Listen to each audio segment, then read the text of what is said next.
بسنته إلى يوم الدين. السلام عليكم ورحمة الله. barkamu da saduwa a wannan yammaci na 20 ga watan Ramadan shekara ta 1427 bayan hijiran Annabi sallallahu alaihi wa alihi wa sallam daga Makka zuwa Madina, wanda kuma shine yammaci na 12 ga watan goma shekara ta 2006 miladiya. A yammacin jiya idan ba a banta ba mun tsane a ƙarshen aya ta 99 cikin wannan sura mai albarka suratul Tauba. Yau za mu tashi kan aya ta 100 daidai.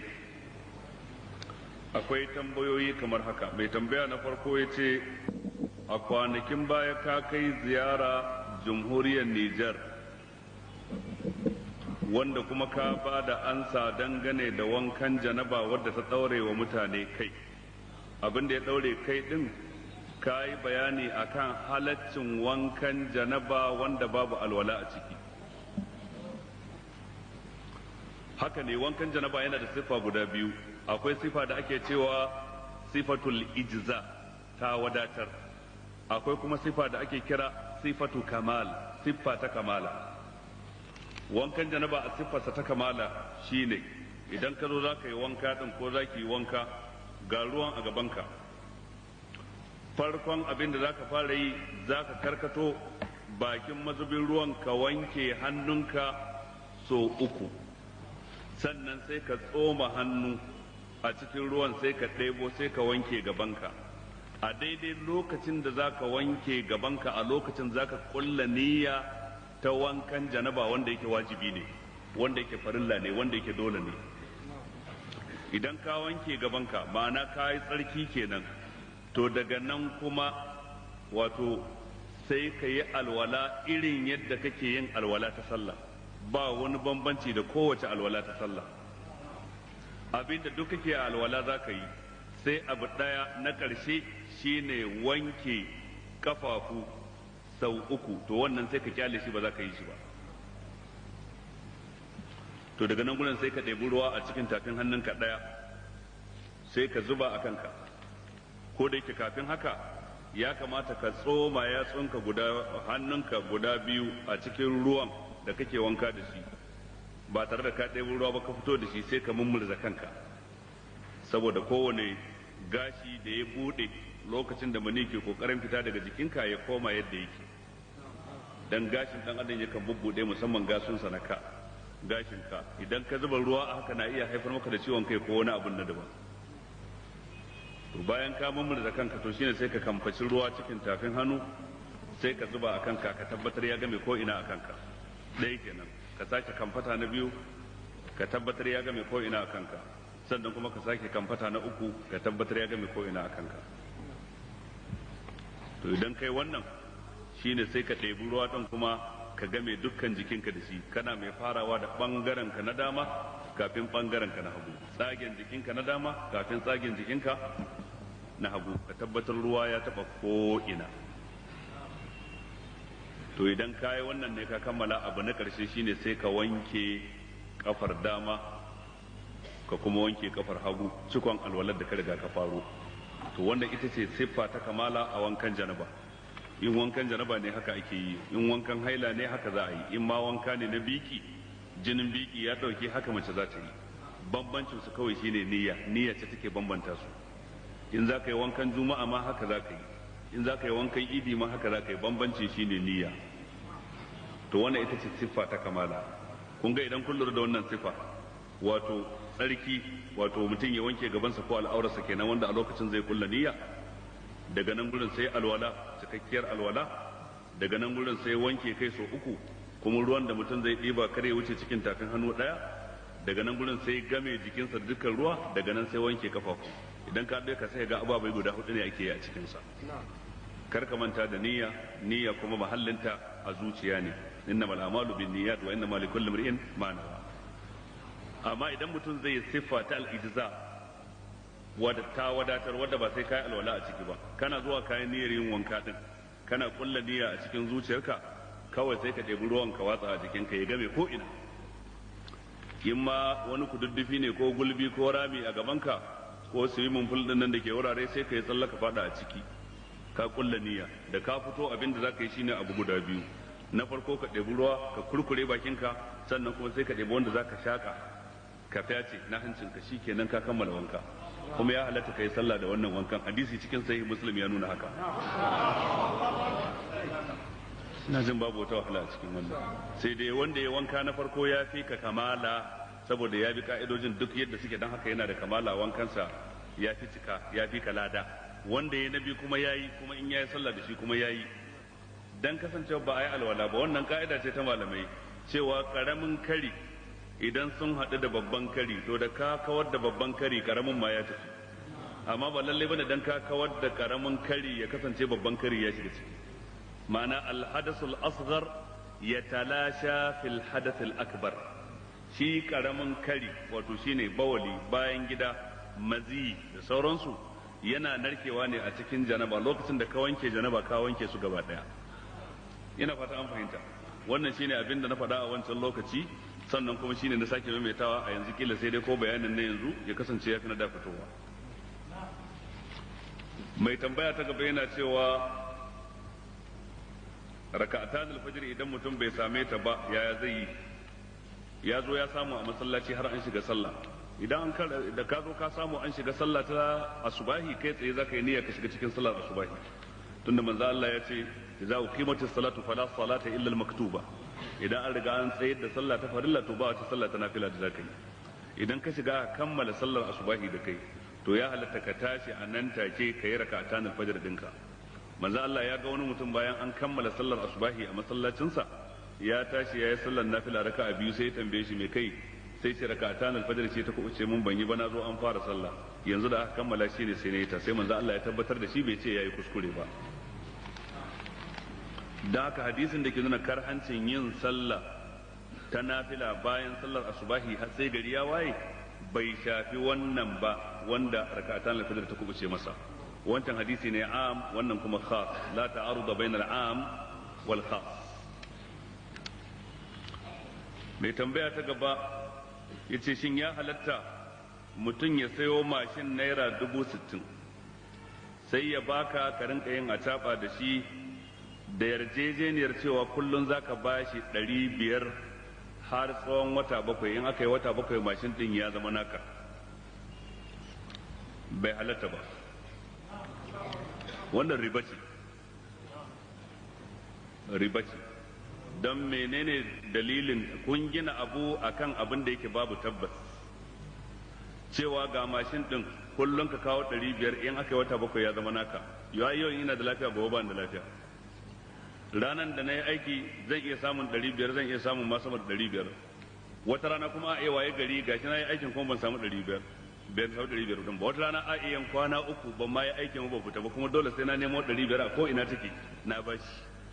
Wannan tsabagen jari hujjanci ne, mazhabi ne na capitalism wanda babu tausayi da rahama a cikinsa. Don haka haramun ne, haramun ne, haramun ne.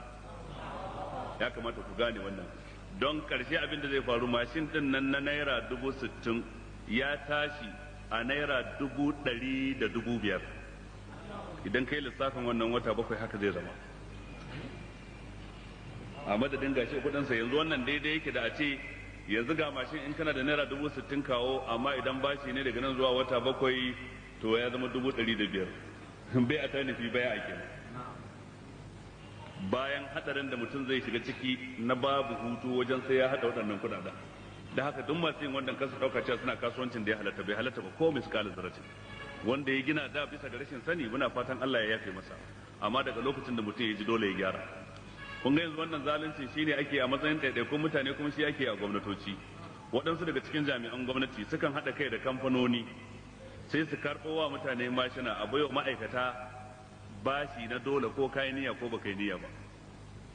Mashin din su kila ya tashi akan naira 40,000 a wajen su, amma kuma a baka kai ma'aikaci za a rika cirewa a albashinka zai tashi akan naira 100,000 ko naira 100,000 da wani abu.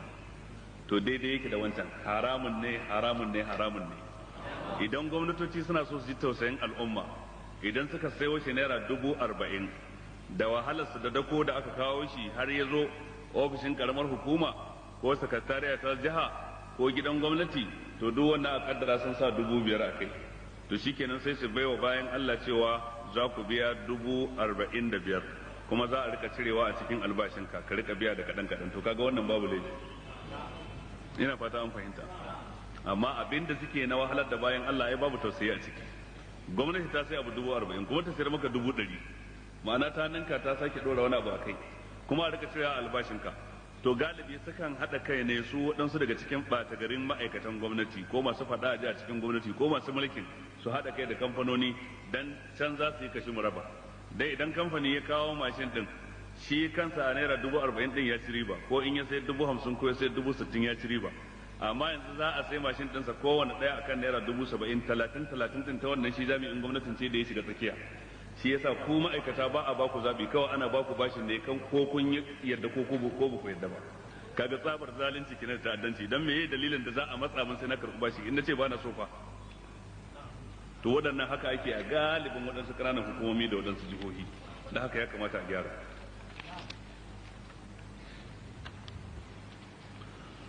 Wani ne ya haɗa magani na beraye saboda beraye sun dame shi, sai samo wani bom da ake cewa bom din bera, wanda ake sa a cikin abinci sai beraye su ci su mutu. Bisa ga tsautsayi sai ya ajiye a wani wuri, sai wani yaro ya ɗauka ya ci ya mutu. Me hukuncinsa?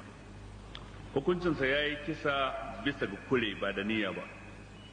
To idan ka kashe musulmi wanda yake cikin gari na musulmi bisa ga kure ba da niyya ba, abu biyu ne a kanka. Abu na farko addiyatu, wato diya. Diyarsa kuma bisa ga zancen da shi ya fi karfi cikin zantukan malamai, wato raƙuma 100 ko abin da yake daidai da raƙuma 100 ta fuskar daraja, valo ɗinsa ya kai raƙuma 100. To raƙumi 100 miliyan nawa kenan? To waɗansu malamai kuma sukan yi kiyasan sa da azhab wal fidda. A kiyasan bana dai da aka yi kusan diyar mutum musulmi wajen miliyan 8 sai da doriya. Idan ka kashe mutum musulmi bisa ga kure ba da niyya ba, ka ko mota ka kaɗe shi ya mutu ba da niyya ba, baka yi niyyar kashe shi ba, to wannan miliyan 8 za ka biya diya in za a karɓi diya a wajenka. Inda a ce za a riga karɓar diya a ƙasar mu ta wannan kisa da ake yi, da direbobi sun rage ganganci, da kuma sun rinka canja taya a kan kari. Amma galibi haɗurran da ake ko a cikin gari ko a kan tituna, taya ce ta suɗe, sannan kuma ga overload. Direba ya ɗauki mutum 5 a baya, ya ɗauki mutum 3 a gaba har da shi na 4, sai ya ce daga kafar ka sannan ya canza giya. Sannan kuma ga taya ta suɗe, kuma ya rinka yana ɗaukan waɗannan fasinjan ya karɓi kuɗinsu kallon agogo yake yi cewa yaushe wannan kudin za su zama halal dan yayi maza ya sake dauko wadansu, dan haka sai ya rika gudu sama da kima. Motar ta zanto ta fita daga control ɗinsa, ta fita daga ƙarƙashin gudanarwarsa saboda fashewar taya, saboda waɗansu ababai, sai ga mutane sun mutu. To wannan da sai a karɓi diya, in ya kashe mutum 4 a karɓi miliyan 8 har su 4. Da kuma ita diya yadda take, mutum da ya kisan ba shi kaɗai zai biya ba, shi da waɗanda ake kira al'aqila. Al'aqila bisa ga zance da ya fi ƙarfi su ne aqriba'uhu almuta'assibuna lahu, danginsa ta bangaren uba su ne al'aqila, kamar yayyansa da kanne maza duk suna cikin aqila, kannan mahaifinsa maza suna cikin aqila, ƴaƴan kannan mahaifi suna ciki, yayyan mahaifinsa maza suna ciki, ƴaƴan kannan wan mahaifi maza duk suna ciki, kakansa namiji in yana nan duk suna ciki. Waɗannan su ne aqila. Tare da shi za su haɗu a har haɗa kuɗin, ko da shi yana da kuɗin da zai biya, duka zai za su haɗu a har haɗa don a biya diya. To hikimar wannan shine, kaga in kun san an caje ku wannan, gobe za ku kyale ya tukin ganganci ba za ku kyale shi ba. Kaga wannan fa darajar rai na musulmi kenan a wajen addinin musulunci. Amma mun riga mun saba, sai mutum ya tukin ganganci ya kaɗe mutane sai a ce Allah ne ya kaddara, sai a kyale shi. Wannan tawakkalin ƙasar mu, tawakkalin mutanen mu, idan ka karbi diya sai aka kamar ka sayar da dan uwanka ne, wannan kuma jahilci ne. Ita diya din dan ta tsare mutunci, ko da akwai kuskure a ciki, to amma akwai wani kuskuren da mutum yayi wani abu, dan haka dai mutum zai biya diya. Daga nan gurin kuma sai ya kafara. Diya idan dangin wanda ka kashe suka ce sun yafe, shi kenan ta fada kanka, sai kafara. Kafara ko mutum zai yantar da baiwa mummuna, idan baya da halin yantar da baiwa mummuna to sai azumi na wata 2 a jere ba tare da ya sha ruwa ba har sai ya karasa. wannan shine hukuncin wanda ya kisa bisa ga kure, kaman ka harba kibiya dan harbar tsuntsu sai ta je ta kashe wani a gona ya faɗi ya mutu, wannan kai kisa bisa ga kure. Kamar ka ɗauki bulala wadda ba ta kisa sai ka daki wani da ita sai kuma ya faɗi ya mutu, duk wannan kaga ba ta kisa amma ka kashe shi ba da niyya ba, ko wani abu makamancin haka cikin siffofin da malamai suke bayarwa. Akwai siffofin da an yi ittifaki, akwai kuma siffofin da akwai sabani a ciki. Tambaya ta gaba mai ita yake cewa sahabban manzon Allah sun mutu a fagen jihadi suna mushahidun, yawan taba ganin wannan kalmar ba a duniya da wannan ma'anar, suna shuhada'u da zaka ce ba mushahiduna ba, mushahiduna ba yan kallo. Shi mu yaya za mu yi mu ma mu je mu yi jihadi mu mutu mu zama shahidai? Gashi muna ganin irin abubuwan da ake wa 'yan uwanmu musulmi a Palestine, Afghanistan, Lebanon da sauran wurare. Maganar cewa sahabban annabi sun mutu gaba ɗaya sun yi shahada, wannan ba gaskiya bane. Allah ma bai shar'anta jihadi ba don ku mutu ku duka. Shi yasa ma annabi da ya je fagen Badar bai roki mutuwa ba, ya roki nasara ne. Kaga yana daga cikin ababen da idan mutum bai a hankali ba sai ya fada cikin kuskure bai sani ba. Shahada tana da falala ko shakka babu, kuma ana so ka sa ran ka same ta, amma ba a roƙon cewa ya jama'a ya Allah ka sa mu duka mu yi shahada. Abin nufi in muka mutu mun duka to kuma duniya ta zama ta kafirci tsantsa. Shi kuma Allah ya sharanta addinin dan saboda yayi rinjaye akan sauran addinai. huwa allazi arsala rasulahu bil huda wa dinil haqqi liyuzhirahu ala ad-din kullihi walau kariha al-mushrikun. Shi yasa ubangiji subhanahu wa ta'ala bai kaddara sahabbai ya zanto gaba ɗaya shahada suka yi ba. Aslan ma tsakanin waɗanda suka mutu a wajen yaƙi da waɗanda suka mutu a gida, su waɗanda suka mutu a gida ba tare da ba a fagen yaƙi ba sun ninninka waɗanda suka mutu a wajen yaƙi ninkin ba ninki. Shahidai adadin su kaɗan ne ya an kwatanta da waɗanda su kuma ba a shahada suka mutu ba. Ina fata an fahimta. Shi yasa ubangiji ta Allah ke zaburarwa kan ayyaki in yamsaskum qarhum faqad masal qauma qarhum mislu wa tilkal ayyamu nudawiluha bainan nas wa liya'lam Allahu alladhina amanu wa yattakhidha minkum shuhada. Dan Allah ya bayyana da mummunai na asali, shi yasa aka saranta jihadi, kuma domin Allah ya riki wasunku a matsayin shahidai. Min kaga ta baiziya ce. Wa yattakhidha minkum shuhada wallahu la yuhibbu zalimin wa liyumahhisa Allahu alladhina amanu wa yamhaq al-kafirin. Dan ubangiji ya tace imanin mummunai a ga mummunai na gari, sannan a kaskantar da kafirai. Su za su kaskantar da su ko mummunai da kuke da ran, to idan kun shahada ku duka fa. Da Khalid bin Walid duk irin rumtsi da ya shiga Allah bai kaddara masa shahada ba, shi kansa yake jin takeici yayi mutuwar gida, yace ba wani gumurzu, ba wani rumtsi, ba wata gwagwarmaya, babu wani kwazazzabo, babu wani wuri da za a yi wa maza kofar rago dan a karsu fate sai da na shiga na fita. Allah bai kaddara min in shahada ba. Wa ha ana za a mutu kama ya mutul ba'ir, gashi zan mutu a gida irin yadda raƙumi ke mutuwa a garki. La namat a'yunul jubana, yace kai matsorata Allah hana idanunku bacci. Ma'ana yana nufin cewa in tsoro kana yi ne dan karka mutu, to ai ita kanta shiga a haka kuma ba ta jawo mutuwa. Ina fata an fahimta. Waɗansu suke cewa ai guduwa ba ta maganin mutuwa, abin da ke maganin mutuwa shine tarar mutuwa ga dangada, shine ke maganin mutuwa, amma dan ka gudu wato baka abin nan ba. Shine suke cewa laisan nukusu alal adbari makrumatan innal makarima iqdamun alal asali. Wato ka gudu ka ja baya, wannan ba shine karamci ba shine mutum ba. Abin da yake karamci kaga an dana tarko ka bi ta kai ka wuce dan ka je ka samu maza ayi gumurzu, wannan shine karamci. Dan haka dai ba dukansu suka yi shahada ba. Shahada ko shakka babu falala ce, daraja ce, amma kuma ubangiji ta Allah ya karrama waɗansu da ita, waɗansu kuma bai karrama su da ita ba. Ko da manzo Allah sallallahu alaihi wasallam bai mutu a fagen yaki ba a fagen yaki ba. Haka Abubakar Siddiq da Umar da Uthman da Ali duk ba a fagen yaki suka mutu ba, kuma kaga su ne mafifita cikin wannan al'umma. Dan haka dai ina so in ce da fahimtar nan taka ta cewa sun yi shahada sun mutu ba haka bane, ma'ana wasu su ne suka yi shahada suka mutu.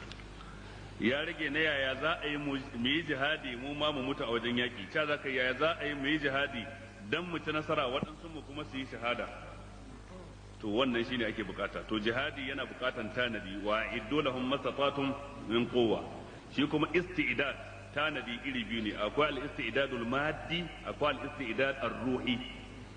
Akwai kimtsi da shirin zuci, akwai kimtsi da shiri na fili. Shirin zuci wato shine gyara aqida, gyara imani, babu shirka, babu bid'a. Sannan ba girman kai, babu hasada, ba ganin kyashi, ba nunkufarci a cikin zuciyarka game da wani mummuni. To wannan aqida ta yi kyau kenan, kada aflaha man zakkaha wa kada khaba man dassaha. Zuciya ta gyaru, an samu aqida, sai kuma a gyara gabbai ta hanyar ibada, a gyara halaye da akhlaq, sannan kuma sai a yi tanadi na ganin ido. Shine akwai cikakken training, akwai cikakken tanadi, akwai kimtsi, akwai shiri, akwai shugaba wanda zai jagorance ku karkashin littafin Allah da sunnar manzon Allah sallallahu alaihi wa alihi wa sallam, wanda yake da umarni da hani a hannunsa. To ta hanyar haka ake yin jihadi. In ba haka ba, da abubuwan da ake galibi yanzu ba jihadi bane, fada ne. Yanzu idan arna suka tsokane ku, suka zo za su rusa masallacin ku, dole ku tsaya ku kare.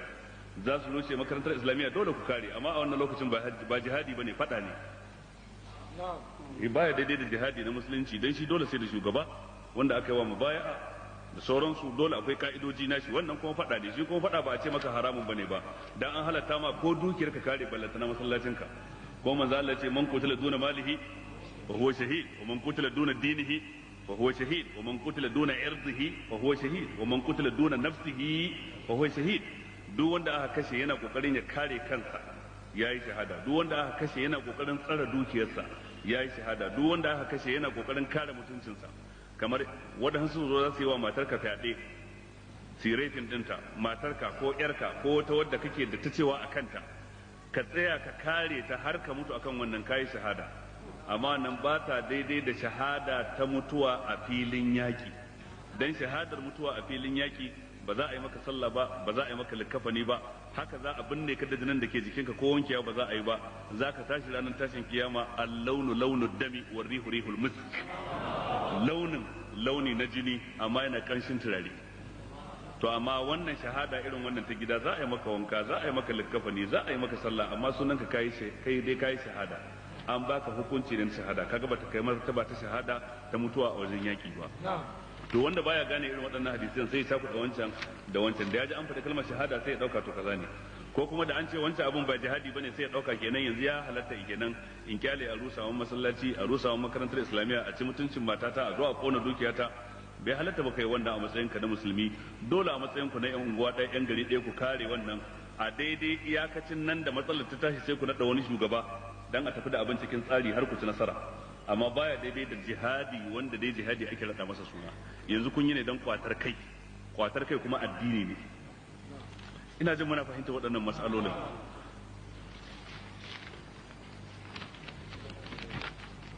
Shin annabi Shu'aibu ya yi zamani da annabi Musa har annabi Musa ya auri yarsa?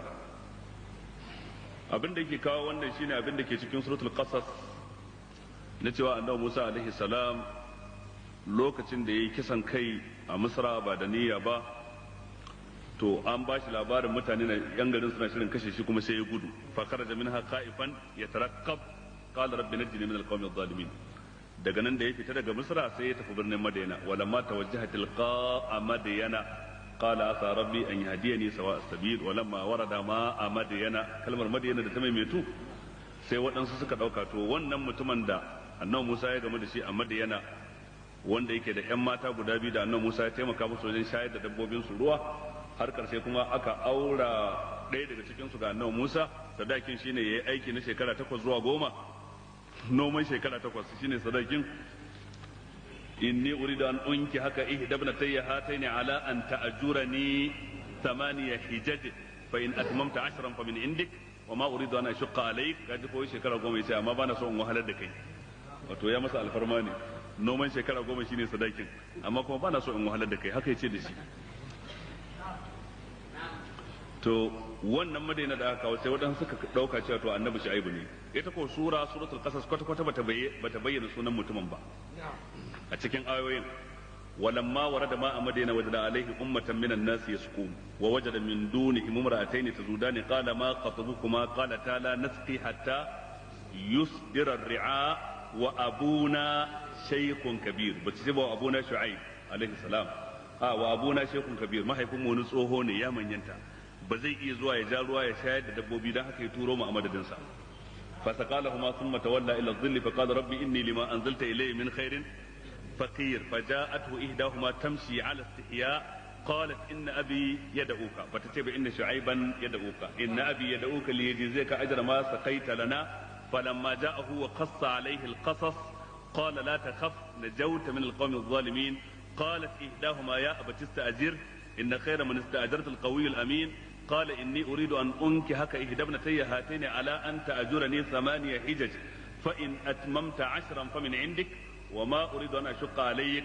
ستجدني إن شاء الله من الصالحين قال ذلك بيني وبينك أيما الأجلين قضيت فلا عدوان علي والله على ما نقول وكيل كسر تاقاري أنا كسر تاقاري إنا سنة النبي شعيب أنا to tunda babu anan da aka ce Shu'aibu ne sai ka nemo hadisi kuma babu hadisin da yace annabi Shu'aibu ne wani mutum ne dai da tijo da haka duk wanda ya ce annabi Shu'aibu ne baya da aya ko hadisi akai sai dai kissa ita ko kissa dora ta ake akan sikeli na karba ko rashin karba in ta inganta a karba in kowa ba karba ba bace ba Isra'iliyat ne dan me zaka zo ka gina dala da goron dutse akan Isra'iliyat ba zai yi ba dan me zaka gina dutsen goza ka dora shi akan Isra'iliyat ba zai zauna akai ba ma'ana dole sai ka samu tabbatuwar abu kenan ina fatan jama'a sun fahimci wannan da yawa daga cikin yan uwa waɗanda suke tafsiri tunda sun saba da kisar ko sun sha faɗa mutane idan suka ji an rushe su kuma sai su fito suna kokarin karewa na sha jin waɗansu daga cikin yan uwa waɗansu daga cikin su har suna cewa su ma ahlus sunna ne amma suna karewa cewa ya za a ce ba annabi Shu'aibu bane ba a to kawo hujjar kamar da ta nuna annabi Shu'aibu ne mu mun jawo ayoyin yanzu kowa ya ji su raɗan da baki da wasali ba annabi Shu'aibu bane ba kai kuma kawo ayat da ta nuna annabi Shu'aibu ne sannan idan ka duba kissoshin annabawa ga wanda yake lura da kissoshin annaba da aka kawo a jere an kawo cikin suratul araf an kawo cikin suratul shu'ara an kawo a cikin suratu al-mu'minun qad aflaha al-mu'minun ina nufin a wannan lissafin za ga ana fara ambatan annabi nuhu sannan a ambaci annabi hudu sannan a ambaci annabi salihu sannan a ambaci annabi lut sannan a ambaci annabi shu'aib sai an kare sannan sai a kawo annabi musa wanda ke nuna zamaninsa daban-daban dan annabi nuhu bai zamani da annabi hudu ba salihu bai zamani da hudu da hudu ba annabi lutu bai zamani da annabi salihu ba annabi lutu kuma bai zamani da annabi shu'aibu ba da haka annabi shu'aibu kuma bai zamani da annabi musa ba ma'ana duba cikin suratul araf misali wa laqad arsalna nuhan ila qaumihi fa qala ya qaumi ibudullaha ma lakum min ilahin ghayruhu inni akhafu alaykum azaba yawmin azim an qari wa ila adana qawm huda قال يا قوم اعبدوا الله ما لكم من اله غيره ان قال والى ثمود اخاهم صالحا قال يا قوم اعبدوا الله ما لكم من اله غيره ان قال ولوطا اذ قال لقومه اتاتون الفاحشه ما سبقكم بها من احد من العالمين انكم لتاتون الرجال شهوه من دون النساء بل انتم قوم مسرفون ان قال والى مدين اخاهم شعيبا aka kare kisar annabi shu'aibu fa akhadathum ar-rajfatu fa asbahu fi darihim jathimin wa tawalla anhum wa qala ya qaumi laqad ablagtukum risalata rabbi wa nasatu lakum fa kayfa asa ala qaumin kafirin وما أرسلنا في قرية من نبي إلا أخذنا أهلها بالبأساء والضراء ده أنجم wannan can da aka je gaba ka ce tilkal qur'ana qussu alayka min anba'iha sun kare ku wa laqad ja'atuhum rusuluhum bil bayyinati fama kanu liyu'minu har zuwa karshe sai aka ce summa arsalna Musa sannan aka turo Musa bayan shi abin ya wuce to ya zaka ce shine idan ka duba kadabul mu'minun ma haka akai da aka kawo da aka kare aka ce summa arsalna rusulana tatra kullama jaa ummatan rasuluha kazzabu fa atba'na ba'dahum ba'dha faj'alnahum ahadith fa budal liqaumin la yu'minun sai aka ce summa arsalna musa wa akahu haruna bayan shi da wasu shaibu da waye to ya kai ka gano cewa kai annabi shaibu ne wa ya faɗa maka ku yi hakuri in na kausa harshe dan bai kamata ba kawai idan baka san abu ba ka zo ka kare shi ko kuma idan wato ka faɗi kuskure kuma Allah ya sa wani ya faɗa maka daidai kuma ka ji kyashin dan me za ka karɓi wannan gyaran naka dan me duk abin da ya kawo wannan shine wato shige gida ake wa alqur'ani ba inda aka rena qur'ani irin kasar mu kowa da azumi tafsiri yake da mai dala'ilu da mai ishiriniya da wanda ya karatu da wanda bai karatu ba da wanda ya haddace da wanda ya je wala daina bai haddace ba irin koran alqur'anin nan yayi izubi ya kasa kowa in dai azumi ya sai ya kafa majalisi na tafsiri wa kuma qur'ani zai